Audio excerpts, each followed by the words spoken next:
Did you know that 7 is my lucky number? It's true.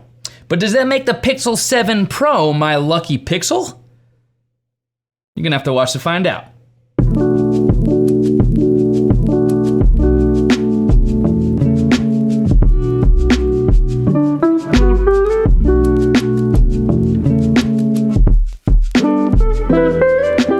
What's up everybody, I'm Brian MacDuff, aka BMac, and welcome to the video. And if you like videos about tech reviews, product unboxings, and filmmaking and photography tutorials, make sure you smash that subscribe button with all notifications turned on so that you never miss another video on this channel. So today we're giving you my final verdict on the Pixel 7 Pro. First things first, I need to give a huge thank you and a shout out to Google for actually sending over this gift from Google for me to be able to check out. Google, from the bottom of my heart, thank you. So let's start things out by talking about the iconic Pixel 7 Pro design and what this baby is looking like on the outside of this device. The Pixel 7 Pro looks similar in many ways to its predecessor, the Pixel 6 Pro, with many of the key design elements still being there, like the USB-C port on the bottom, your power, volume down, and volume up buttons on the right side of the device, with your SIM card tray on the left side. But in terms of differences, the very first thing you'll probably notice is the now even more recognizable full-width camera band that goes across the entire back of the device. This time, however, with a two-tone color scheme and a two-type material makeup. No matter which color of the Pixel 7 Pro you're getting, whether that be hazel, snow, or the one I personally have here, the obsidian black color, each model of the Pixel 7 Pro will come with a separately colored housing band made out of aluminum. And more specifically, that'll be either a tan or a light bronze band for the hazel color, or a silver band for the snow or obsidian black colors. I think it provides the Pixel 7 Pro with a little bit more elegance, maybe a little more sophistication, at the very least a feeling of a little bit more premium at play here. And I do think this move is entirely intentional, with camera housing specifically on smartphones becoming more and more part of the smartphone model branding itself. Why wouldn't Google double down with their full-width camera band by making it even more noticeable and even prettier? But besides that, as it relates to design, like I said earlier, it's largely the same as it was of its predecessor. The Pixel 7 Pro still weighs just over 200 grams. It still has an IP68 water and dust resistance certification, and it still has its rounded display corners and rounded device sides. Now, it should be noted here that Google did actually take the curved edges and tune them down ever so slightly on the Pixel 7 Pro compared to the intensity of the curves on the edges of the Pixel 6 Pro. But honestly, at this point, I think Google should just do away with the curves altogether. I don't like how the light bends and changes colors ever so slightly at the edges of the Pixel 7 Pro display because of the waterfall display effect.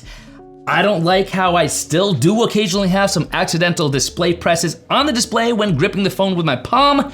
And I don't like the fact that the edges of the phone itself are still rounded, shiny, and slippery. If you were to change the Pixel Pro design into a squared off device with a flat matte aluminum edging and a flat front display, oh my goodness, it would probably be the prettiest Android phone ever made. It's already pretty close, but that would most definitely solidify it. But we cannot simply gloss over the fact that the Pixel 7 Pro is still only available in one size and one size only, that 6.7 inch size, and in the past this wouldn't bother me so much, but now, as I grow older, as I mature, or at least as I tell myself I'm maturing, I start finding myself regressing back to wanting a mid-size phone closer to the size like we're getting in just the regular Pixel 7. But speaking of those curved edges, let's talk a little bit more about the Pixel 7 Pro display and what this thing is looking like, well, when you're looking at it. The Pixel 7 Pro is sporting a 6.7 inch Quad HD LTPO OLED always on display, once again with a 120 Hz refresh rate. The difference this year, however, is in the brightness. Overall, the Pixel 7 Pro is checking off better brightness ratings than last year's Pixel 6 Pro, but there are a couple things to keep in mind here. If you're using the manual brightness adjustment slider, around 90 nits of more maximum brightness, if you use the adaptive brightness setting, you should actually see a bigger difference of the display getting up to around 1100 nits of maximum brightness, with the Pixel 7 Pro actually getting up to around 1500 nits of peak brightness. So, of course, you're gonna have no problem using this phone in brightly lit situations, even in direct sunlight. now more so than ever before, especially if you turn on the adaptive lighting mode we were just talking about. And again, your HDR content's gonna look that much better as well too. All this is complete with the latest and greatest Gorilla Glass Victus glass covering, which should protect you against shatters and scratches even more so than it has in the past with prior generations of Gorilla Glass uses. But it's one thing to have a pretty phone, it's another thing to have a powerful phone. So what's the performance looking like here on the Pixel 7 Pro? What could you expect to get out of it? In the Pixel 7 Pro, we are now getting 12 gigs of RAM alongside the second generation Google Tensor chipset, the Google Tensor G2. But before you go nuts thinking that everything's gonna be better because of a second generation Google Tensor chipset here, let me just come right out and say that on paper, the Tensor G2 is actually more similar to the first generation Google Tensor chipset than it is different. And now with the Google Tensor G2, it seems as if Google is doubling down on their Tensor chipset and refining it to fix any of the minor problems, shortcomings, or complaints that the original generation chipset had. Perhaps that's what's in part also leading to a quicker under-display fingerprint scanner performance, but we also do now get face unlocking returning to the Pixel 7 Pro, so both of these are welcome improvements, and of course, one could assume that part of this was possible because of the Google Tensor G2. No, the G2 might not outperform something like the latest Snapdragon 8 Plus Generation 1, but we are seeing Google make the right changes and enhance the right components of the SoC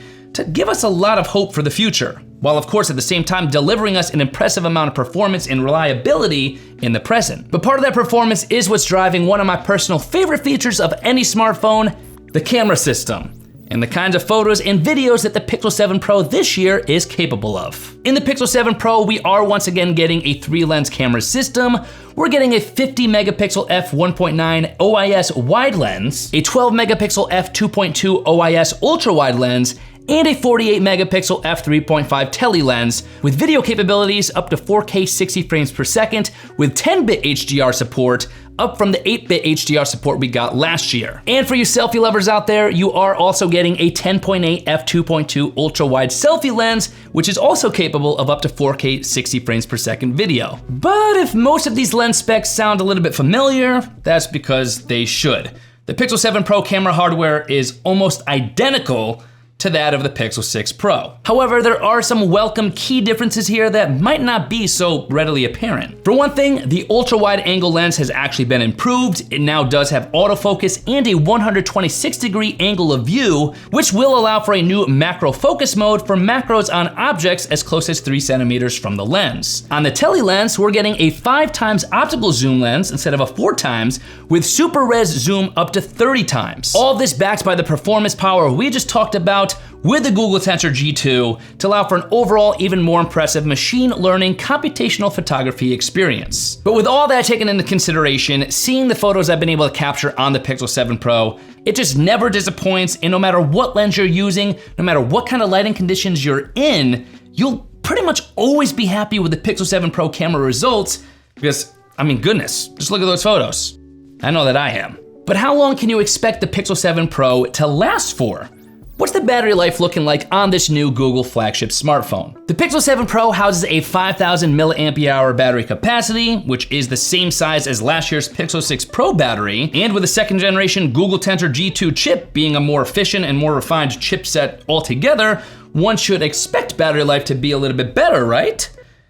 Well, unfortunately, not really. With my screen resolution set to 1440p, my refresh rate also set to 120 Hz, and my brightness set pretty darn high, I think it's safe to say that you're looking at about 6 hours of screen on time, which is pretty much right about where it was on the Pixel 6 Pro with similar settings. Not bad, not great, right in the middle of where maybe you'd expect it to be, but perhaps not as improved as you'd hope for in a next generation Pixel device with a next generation Google Tensor chipset.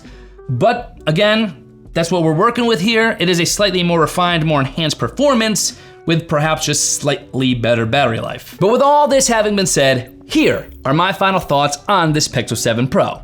At the end of the day, I do have to admit that I feel as though the Pixel 7 Pro is more of a refinement of the Pixel 6 Pro instead of its own standalone next generation smartphone. From the slightly improved performance of the next generation Google Tensor G2 chipset, to the slightly refined camera system, to the same overall design but slightly different two-tone color scheme for the actual camera band, and perhaps the slightly better display, everything in the Pixel 7 Pro seems to be only slightly better than that of the Pixel 6 Pro. And listen, that's not necessarily a bad thing. I'm not one to say that smartphones have to be drastically different year over year or completely redesigned from year to year. So if you thought the Pixel 7 Pro was gonna blow it out of the water compared to last year's Pixel 6 Pro, you're going to have a slight problem with it being only slightly better. But I love this phone, probably my favorite Android phone right now, so if you were to be thinking about getting this, I don't think you'll be disappointed. Because I'm certainly not. Per usual, if you want to learn more about the Pixel 7 Pro or to snag one of these beasts of an Android smartphone for yourself, you could of course always head to my affiliate link, bmac.link/Pixel7Pro, or of course there will be a clickable link in the video description box below as well, so be sure to check that out. Thank you so much for watching. Please don't forget to give this video a big thumbs up if you enjoyed it, and don't forget to comment your own thoughts on the Pixel 7 Pro in the comment section, and I will see you guys in my next video.